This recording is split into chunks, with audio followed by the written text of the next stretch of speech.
And now it's a moment in the night which I always look forward to, a part of convocation which is very special.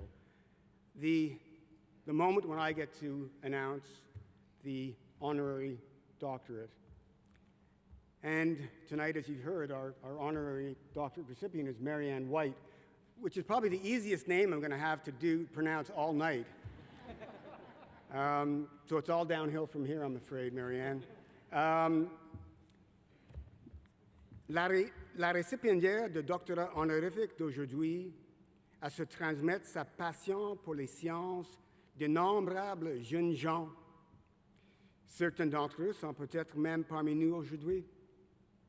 In addition to being a renowned physics and chemistry researcher, Professor Marianne White has broken down the intimidating walls that sometimes separate science from the general public, constantly raising awareness of the benefits of science and fostering curiosity, which is obviously the lifeblood of discovery.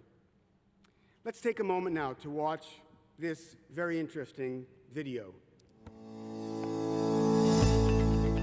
Marianne White is a scientist, science promoter, and writer who has enjoyed a 30-year career as a professor of chemistry and physics.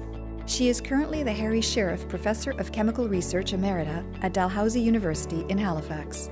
Her area of research is energetics and the thermal properties of materials. Applications of her research have led to new developments in energy scavenging and storage, along with materials that change color with temperature for erasable printing.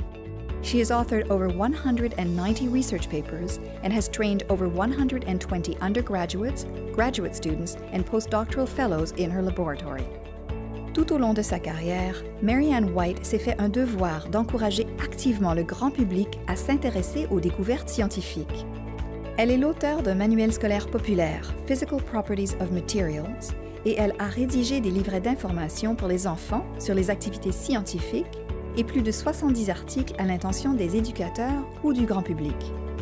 Marianne White participe régulièrement à des émissions de télévision et de radio, toujours dans le but de susciter la curiosité et l'intérêt pour les sciences. In recognition of her efforts, Marianne White was awarded the 2007 McNeill Medal of the Royal Society of Canada and honorary doctorates from McMaster University and the University of Western Ontario. She is also the recipient of the Noranda Award for contributions to physical chemistry and the Union Carbide Award for chemical education. In 2012, she received an American Chemical Society Award for incorporation of sustainability into chemical education. In 2013, she was elected a Fellow of the Royal Society of Canada, and in 2016, she was installed as an Officer of the Order of Canada.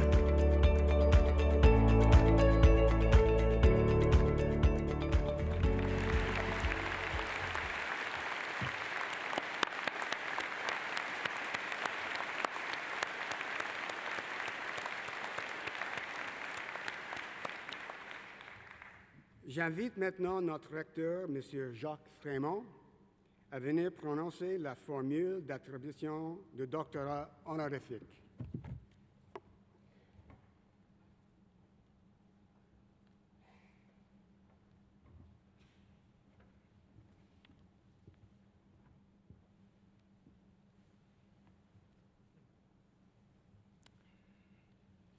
En tant que recteur de l'Université d'Ottawa, en vertu des pouvoirs qui me sont dévolus, je vous confère le grade de docteur de l'université avec le titre et tous les honneurs et privilèges qui s'y rattachent. As President of the University of Ottawa, by authority of the powers vested in me, I do hereby confer upon you the degree of Doctor of the University with the title, honor, and privileges that are proper to it.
Monsieur le Recteur, dear graduates, chers diplômés, chers amis, mesdames et messieurs, thank you very much for the honor bestowed on me. I have to say, my face is the color of University of Ottawa colors. And especially for allowing me to share this wonderful occasion with you. Je vous remercie de tout cœur. It's a daunting task to provide you graduates with something memorable, some memorable words to send you on your way into the world. I know from lecturing science students that in a 50-minute lecture you can get across 3 points. And I know how much time, 3 points maximum, and I know how much time I've been allocated here tonight. And if you scale that down, that comes to about 1/3 of a point. So let's be generous and round up to 1 point and hope for the best. I have to say that some of my comments have already been foreshadowed this evening, so maybe that will help sink them home. And in science lectures, I often relied on demonstrations to make something stick. I had thought about this evening, but I could not imagine having AV equipment on this stage and doing a science demo. I thought it would be really totally out of place. Then an idea came to me when I was singing in a choir. Actually, it was during warm-up, when we did an exercise that I thought we could use here this evening to get my 1/3 point across. I hope you'll indulge me and play along. If not, I fear they're going to revoke this degree that I've just received. And please ignore the fact that this is kind of a human experiment, and I didn't seek prior ethics approval, Vice President Research, but I won't tell if you don't. Here's the exercise. In this room, I want everyone here to sing one note with me. It could be la, or la, or la, anything, any note. Don't worry at all about what note it is or being off key. There are no wrong notes in this exercise. The important point is to keep the sound going as long as I indicate. I'll try to do that with my hands. I hadn't been reckoning on wearing a robe for this when I was practicing, but here we go. And you're going to have to breathe at some point because I'm going to keep this going for a little while. So remember, everybody is going to have to join in. So let's try. La. Breathe when you have to. La. Oh, very nice. Success, bravo. Félicitations.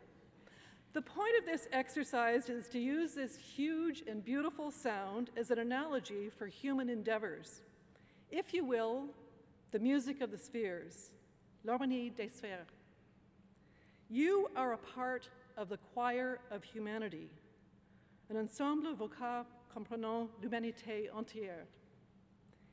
Each of you has a voice to be heard, and we are nothing at all without the collection of all of our voices.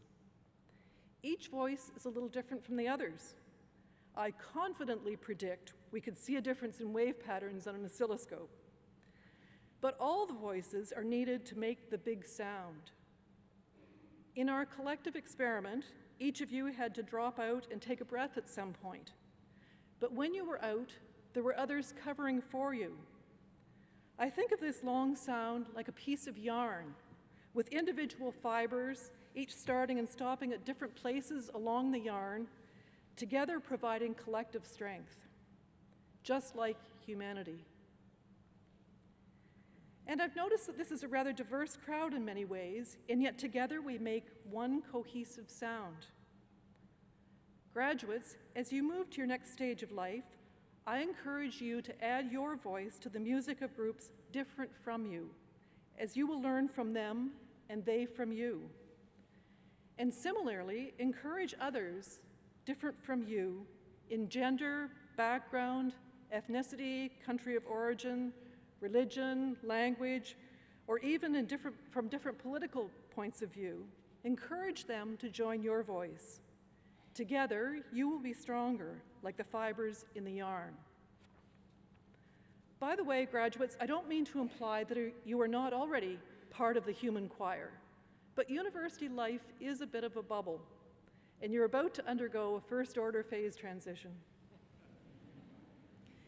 And although we have diversity in this hall, in other ways, we are very different from a general cross-section of humanity, especially you graduates. The difference is your education.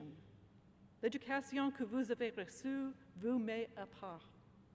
You are science graduates of this great university with skills that are rare in the general population. In your years at the University of Ottawa, you have learned to analyze and understand complex intellectual matters, and you are especially versed in dealing with numbers. These traits make you very different from many others, as such numeracy is not common at all in society. You have something precious to offer. So graduates, I call on you to make use of your analytical and numerical skills as you add your voice to the human choir.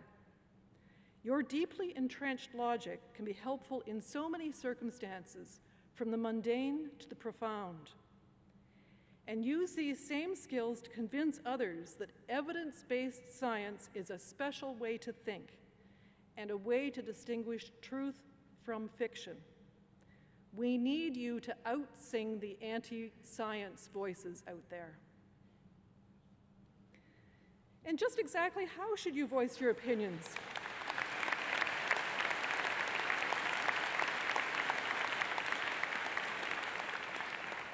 Isn't it embarrassing that we even have to discuss it, frankly? And just exactly how should you voice your opinions to others? For one, you can learn about election issues and vote. And you can make your opinions known on all topics by email or tweet or post to Facebook or Instagram or Snapchat or whatever comes next week. Or you can put down your phone and knock on somebody's door and have a face-to-face conversation with a real person.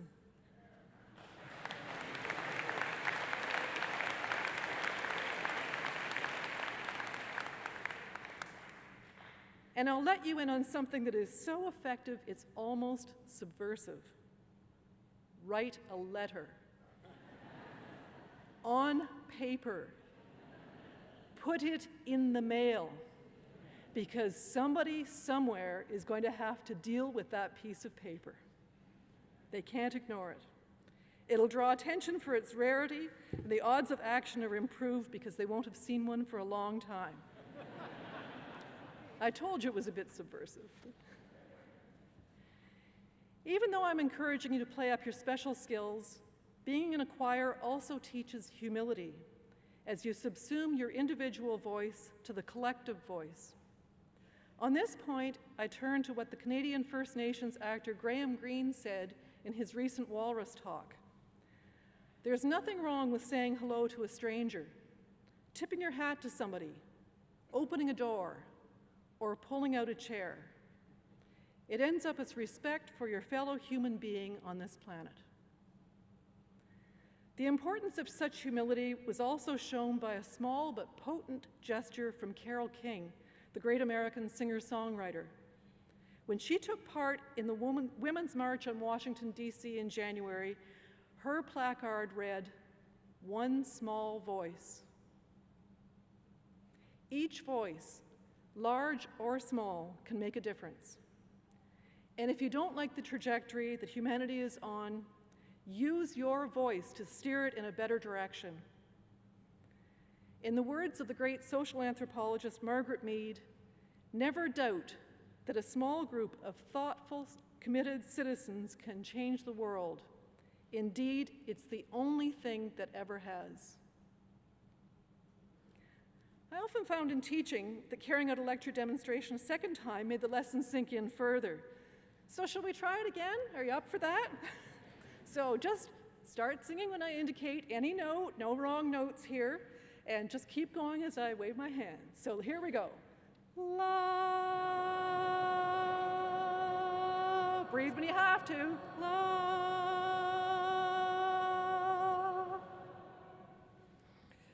Did you feel yourself to be part of the choir of humanity? Graduates, are you ready to share your voice more widely and to encourage others to join your tune? Now it's over to you. Chantez bien.